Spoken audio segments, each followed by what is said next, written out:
Chers amis, bonjour, nous y sommes enfin ici en arrière-plan derrière moi, vos joueurs bien sûr qui sont arrivés à Pau après un très long périple de plusieurs heures de bus.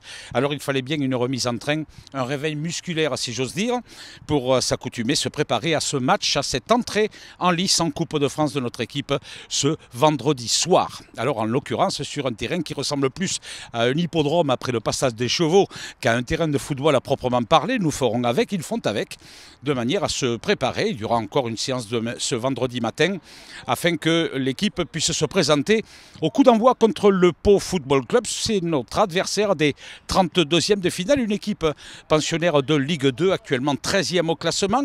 Elle avait terminé 10e de l'exercice précédent, c'est sa deuxième saison en Ligue 2. Alors, d'aucuns considérera que dès que nous parlons Coupe de France, les niveaux parfois ne sont pas ceux du papier sur le terrain et que si nous avons les faveurs du pronostic entre guillemets, nous nous méfierons bien sûr de cette équipe paloise et qui naturellement, du fait de recevoir sur son terrain au Noust Camp de Pau une équipe de Ligue 1, aura à cœur de se donner au maximum pour créer la surprise. Alors attention, ce petit piège-là, il faudra l'éviter, mais en même temps, dans le contexte qui est le nôtre, vous le savez très bien, nous pensons beaucoup au championnat.